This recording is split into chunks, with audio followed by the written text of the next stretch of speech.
What's up, everyone? Kevin from Epic Gardening here. I'm here with Remko and Anneke in Barcelona of instagreen.eu, so you can check them out. But we're here in actually what looks like a very, very awesome microgreens farm, and it is an awesome microgreens farm, but this is actually version 1, and later on we'll see the future of this microgreens farm. But what I thought I'd do is I'll jump behind the camera. I'm gonna let both of them explain the unique approach that they're doing for microgreens production, both on the varieties. You're going to see some cool varieties they're growing, techniques on how they actually grow it, and why they're choosing to do it this way versus maybe some of the ways you've seen me do it at home. You know, commercial versus at home is very different. And then we're going to go to their next facility and we'll see the future of what they're planning, which I think is really, really cool urban agriculture thing. So I'm going to come behind the camera and we'll let them steal the show. Here we are, and we're going to start off right over here. So first of all, what are we growing in this little section right here? Well, this section is the rucola. Okay. And we have some albahaca, which is basil, and we've got some colombarda, which is red cabbage, and some more rucola. Those are the main ones that you see here. This is the albahaca, the basil ones, which take a bit longer to grow than 30 days, than the something other like ones. that? Something like that, yeah. Versus arugula, which for me I think will take maybe 8. Yes, 8, 9, 10. like that. In a week, exactly. And the colombarda goes a bit quicker than that. Yeah. And then so let's go over here and talk about actually how it's being produced, because this is different. So usually what I do at home is a 10 by 20 tray with soil maybe an inch high, and then from there I just sort of let it grow after I put it in the dark period. Yeah. But you guys are doing something very different, right? Yes. Yeah, we also use the first period in the dark, and then we put the plants out with the light.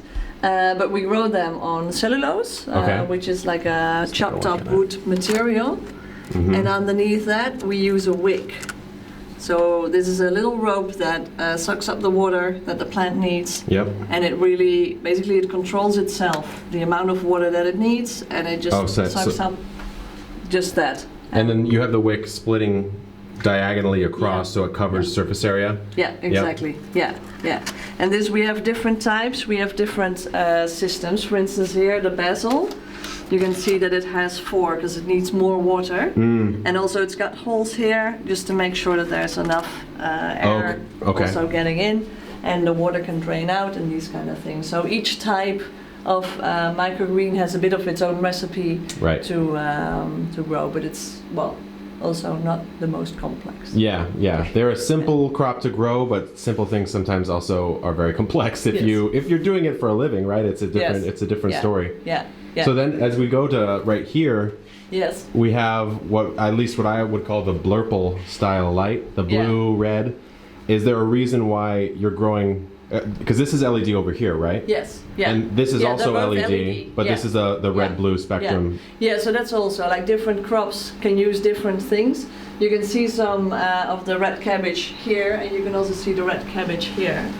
And this one will get more color than that one. This one will stay more green, and the other one will have much more darker colors of the red and the purple. Interesting. So you noticed giving it the red-blue light brings out that red-blue color a little bit more. Yeah, and also different types of red-blue. We tried different lamps, and there's a bit of difference. It's also not that crucial that it's specifically that one. There's sometimes a lot of talk about the light recipes. There's a difference, but there's also more talk about it than... You think it's maybe a little bit over-optimized? Yes. Perhaps? Yeah. Okay. Especially if, like, in a location like this, we grow different kinds of crops. Yeah. So it's not that these lamps are specifically only for the cabbage. Yeah. Or specifically only for the daikon, the radish. So it's a mix of things anyway. Yeah. And are these lighting systems ones that you built yourself on this one?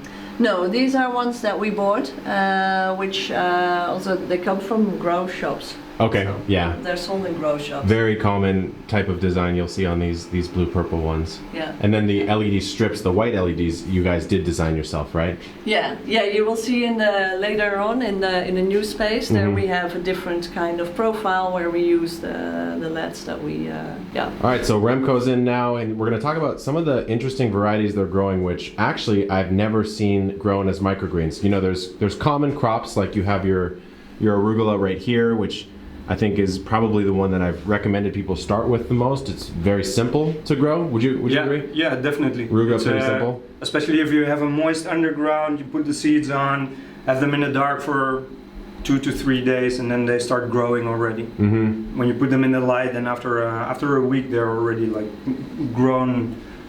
These would be maybe 10 days, yeah, which is pretty much time to harvest and sell, right? Yeah, especially if you want them as a microgreen. If you leave them for a longer time, they will become regular arugula. Yeah.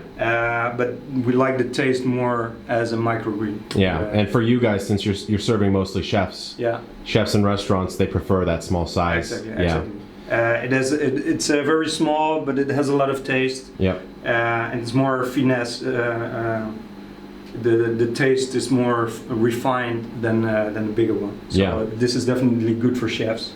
And then what really stood out to me, I think, as soon as I walked in, was the nasturtium that you're growing as microgreen. Yeah, definitely. So this guys, at least in my area of the world, nasturtium grows kind of as a weed.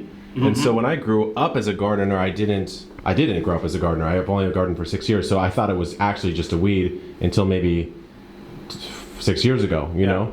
And then growing it as a microgreen, what sort of made you decide to do that? Because I've never seen it before. Well, there's a lot of chefs that want to taste this this plant because it has a little bit of everything. It has a nice sweetness to it. It looks nice. It's a bit picante, a little bit spicy, Yep. So it has a little bit of everything, and you can easily use it on a dish, on a fish, on meats, on vegetable dishes, and it really gives an extra taste. So this is when we decided to try to have it as a microgreen as well. It grows really well. It looks good in the restaurant because we have this small displays where we put the cups in. So the nasturtium really looks nice. I imagine really too, abundant. when you walk into a chef and you have your arugula, which is still amazing, but it's a more common, and then you come in with the nasturtium and they go, whoa, what is going on? They grab a small pincette and then put one leaf on it. Yeah. It looks really nice. Yeah. Either they put it on your cocktail or on your plate. So awesome. this is a really nice variety. Cool. Yeah, I love it. And so another thing with the nasturtiums, and would be common with other seeds, is it's a very large seed. Yeah. And so what do you do when we actually soak the seeds for about 12 to 20 hours, something like that. Okay. So they absorb the water, then the regular. So we put them on the cellulose. Leave it in the dark for 2 to 3 days, and then it really starts growing already. Yeah. And that's to speed the germination process up, right? Since they're big seeds, once the growing kicks in, they grow really fast. Yeah. So at first it's a little bit slow, but once it starts growing, then the difference between this and this is like only 1 week. Yeah, and you can see this is more than twice as large. Really grows easily. in volume very quickly. So I guess yield-wise, nasturtium, if you were to sell on a per kilogram basis, it would be pretty profitable, right? Because you just get a lot of yield out of it. Yeah. The thing is that we want to sell everything alive, so we don't want to harvest, we don't want to cut. Because then after 1 day, the leaves are already getting bland and they lose the taste. After 1 day or 2 days in the fridge, they're not even half as tasty as the original version when they're still alive. So then when you're selling, and we can move over to here, looking at the crest, let's say you're going to sell the crest to a restaurant, are you then just popping these out? Yeah, so what we do is we have like a piece of plastic that goes underneath just to cover the roots and the wick. And we have a base on top, so it fits in, we can transport it to the client. It keeps well in the fridge for 1 day. The cup keeps it protected, and then once they want to use it in their display, they just pop it off, keep the plastic or take the plastic off, and then. That's nice too, because then it's a living plant and they can show it on display. Yeah, exactly. And so they harvest in a way where the customer knows. Yeah, exactly. And they can say it's so fresh, it's literally still growing. Yeah. The majority of our clients, they harvest in front of the client. Yeah. Or close. Especially if you go to cocktail bars and these kind of places, they want to make a show out of it, and they cut it off in front of you, put it in a glass, and then you really know where it's coming from and that it's the freshest you can get. Yeah, it literally cannot possibly be any fresher. It's it's impossible to happen. Yeah. All right, we're back with Anneke, and this section, as compared to over here, is a different method of growing that actually we'll be seeing in the new place. Yeah. But I figured maybe we could explain it first here because it's very unique. So could you kind of talk about how this whole system works? Yeah, so this is really the prototype that we have in the new system or in the new place. But yeah, we have a pump that pumps up the water from down below all the way up. So a pump it's hard to see, but it's right in there. It's right in there. between here. There's a reservoir right here. Yeah, yeah. And then the pump follows right up to where she's pointing. Yep. And there it goes out with the system to sprinkle it more or less evenly throughout the tray. And then it goes down with the slide and it goes to the next level, slides down, goes to the next level. There's the slide. And so if you guys notice, if you look very carefully, you'll notice they aren't perfectly level. They're slightly on a grade. Like this. Yep, and it's a zigzag, so it's very similar to a nutrient film technique type of hydroponic system, but it's trays, and then they use just a very simple piece of material here to have the water slide down and then go down this channel that way, slide down, come down this channel that way, and I think once we get to the new place, we'll maybe turn the water on, kind of see how it works. Yeah. And so then why do this versus this model? What is the reason for the switch? Well, we have the water in trays. So basically every time that we need to clean a tray, we need to take the water out, we need to do a lot of maintenance on that, and here the water just goes through it, and the only thing you need to clean is the one bucket underneath instead of all the different trays. This is one reason. Also, we noticed that the water, like giving water to the plants, goes a lot better. The plants grow better in this kind of system than it does in the standing still water. So the moving water, rather than just a stagnant. It's got more oxygen and these kind of things. Sure. And standing still water is not ideal. Basically, you get a lot of problems you can get with standing still water. So you need to refresh it also very often, which is not the case, not as much with this because it's running, it's moving. So you get less problems with it. Even this with the reservoir is going to be agitated all the time anyways because the water keeps returning. Yes. Yeah. So this is, as I say, it's the prototype. So there's like some rough filters in it. In the new one there will be better filters in it. Got it. And it's open and at the top. So also these things, like we're optimizing for the new version to not have it as such. But this was to do the test and to see how the plants are responding to this system rather than the other one, so we've been in parallel testing. You've noticed that it's much better. Yes. Yeah. Is that from just the environment, like the not as much fungus or not as much bugs, or also the growth rate? Also the growth rate. Yeah. Yes. Yeah. Yeah. You really see that the plants, like the cilantro here, for instance, it looks very, very healthy. Yeah. That is incredibly healthy. Cilantro. Yeah. Actually, all like of these are vibrant. Exactly. Yeah. Maybe there's something to do with the like in nature, it's not perfectly watered all the time. No. With a wicking model, it will always soak, and maybe part of the stress of kind of dry out and then and rehydrate actually helps the plant's health. Helps it be a real plant. I like that. I like that. Yeah, because also we try different settings on like how often do we give it water, and we notice if we do it too often, then it gets too wet also. Then you're going back to this. Exactly. Yeah. Okay. Yeah. Cool. So now we do this 2 or 3 times a day, that we rinse it all through, and that's all. That's efficient, especially when you scale up from an operation at this size to much bigger, which we're about to go see. Exactly. All right, so we're almost at the new facility, which is really, really cool, and they're expanding on everything they're doing. So let me just show you. We've got these cool little English ivy things that are going to grow up, but you can see a little teaser of some of the products in there.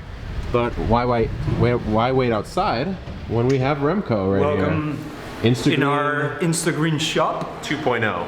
Yes, definitely 2.0. So you can see, actually, you know what is going on with this system right here? Well, what you see here is the microgreen display that we use in bars and restaurants. It's a small display for 3 of those cups. enough for the bartender or the chef to use a variety.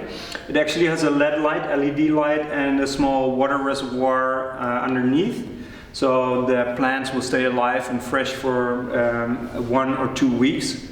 Obviously after a week it will probably already be eaten. It stays well, looks nice, it helps the chef show that they're using fresh products, and it helps the products keeping fresh. Perfect. Yeah, no, it's a good way to kind of get the consumer touched into what's actually growing. Yeah, exactly. What they're actually eating, right? Yeah. Yeah. And it looks good. We have one of our clients actually has 4 of them in a row with all the different varieties, with the bottles of gin and everything in the back. So all the cocktails that they're making. Yeah. It's hard to beat. Looking great. It's hard to beat that level of freshness. Yeah. Okay, so right before we're going to go down there in a second, guys. But just before we do, you have another cool little product that I thought we would take a look at. Yeah, since we're encouraging people to grow their own stuff in the city and do it in a eco or in a sustainable way, and we got asked by a lot of people if we sell these. We don't sell them yet to consumers, but we do have this grow your own microgreens at home kit. Okay. Which is a 100% biodegradable kit. All of them contain 3 different species of seeds. They contain cellulose mats.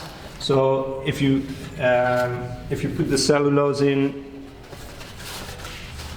like this, you open the box, put the cellulose in, you see 3 different types of bags with 3 different types of seeds.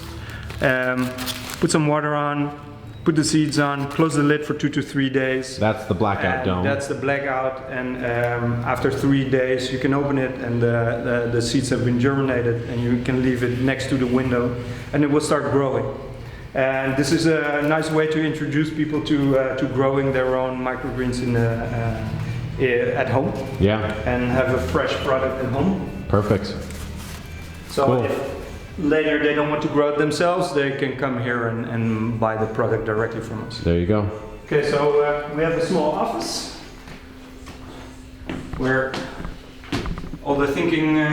all the genius, look, all the stuff on the walls, it's genius. We're having a nice cleaning area where everything that gets in gets cleaned. So this is like reusing your trays here. Yeah, these are testing trays, so we want to reuse them to not have a lot of waste. We actually try to reduce waste to 0 whenever we can. Sometimes law actually forces us to not reuse stuff for hygiene purposes, but whenever we can, we reuse things and then we clean it.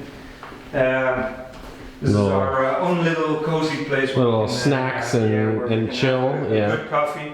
And then this is the main hub of the new farm. This is where the magic is going to be happening. This is going to be... actually, we're going to have 2 big spaces filled with microgreens. They're completely closed off, so we can control the environment that's inside. We can control the temperature, the humidity, and also people going in and out. And there's a little overpressure system, so that will prevent small animals from coming in. The 2 spaces here are actually the logistics spaces, so we need to pack everything before it goes to our clients. This is going to be this space, and then we're going to one of the prototypes. Boom. This is the extension, guys, of what we saw earlier with the top watering. You can see the pump is right here, actually. Pumping's coming up, and then it waters, and Remco's turning it on right now. So as we talk here, you'll see it start to fall down these channels just like this, and irrigate and then drain back in right here, which at scale is just a much more efficient way to do this, because you're planning on having how many of these individual units right here? We're going to have at least 16 of these in this space, which is a capacity 12 times as much as we had in the other space.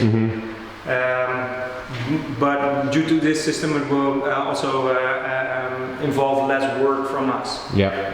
Less work, more less yield. maintenance, Yeah. less, And you can see it, guys, starting to come down on these sheets. Look how efficient it is. It's spreading almost perfectly down the channels. And then what you were telling me, Remko, is you can see how sometimes here it finds the path of least resistance. Like this here, this here, this here, and you think, well, maybe some of these won't get watered then. Yeah, but that's not the case, right? No, it's not the case because of the once you put cups in or cups like these in, it will actually distribute evenly through the capillary system of the plastic or the PLA or the biodegradable and then material. A little bit maybe of the cellulose even too, sort of wicking it up. Suck it up, and once there's roots coming out, you can see that over here. There's let's walk. There's some roots already sticking out. So once these roots are getting out, it will actually grab all the water that is flowing. So even if there's only one drizzle of water, it will in the end divide evenly. So it's much better. This irrigation system works pretty well already, and it works way better when it's fully planted out. Yeah, exactly. Yeah. Exactly. Yeah. So then, what are the plans with this facility in general? What do you hope to do, I guess, scale-wise, or where are you trying to go with it? Yeah, what we want to do is we want to provide obviously Barcelona and all restaurants, but also the general public, so consumers with microgreens. In Barcelona and Spain, microgreens are not yet very well known just by the high-end chefs and the high-end restaurants. It's a very healthy product. It's a good product. The way we're growing it is very sustainable. So we think it's the food of the future, and we want the general public to also know about it. So our plans are actually selling it to consumers in the future as well. Got it. And you can see even in just a minute or two, the irrigation has made it all the way down to the bottom. And like we were just saying, once it's fully planted out, it will be perfectly distributed with no stagnant water, better oxygenation of the water, it's more efficient on almost every level. Every level. And it's a very simple, foolproof system, so it doesn't involve a lot of pumps or calculations or tubes or stuff getting filled. It's working very stable. This is something that we're very happy with. All right, everyone, that is Instagreen. We saw the old facility, which is, to me, looks still pretty amazing. And then we saw this new facility, which is going to be epic, if I don't say so myself. So, guys, where can people find you if they want? If they're in Barcelona, how do they find you? And then if they're not, how do they connect and kind of follow with what you're up to? Well, we have our shop in Roc Boronat 68, Calle Roc Boronat 68. You can find us on www.instagreen.eu. You're always welcome here to visit our farm once it's done. Follow us on Instagram. Yep. Instagreen.eu. And I'll put it all down in the bottom so that everyone can find it. Yep. Cool. So if you guys are interested in microgreens at all, production for yourself, or maybe even starting a business of your own. I know I've done some other stuff on microgreens, just growing at home. But a lot of people are doing microgreens as a business, and they might be the kings of Barcelona, but they can't be in your city probably right now, so maybe try it yourself. And you can talk to either of them, either Anneke or Remko, or the hidden genius that's in the corner right now, who didn't want to be on the camera, but actually is the mastermind of the microgreens. Follow them on Instagram and talk to them. I'm sure they'd love to help you out. And until next time, good luck in the garden. Keep on growing. See ya.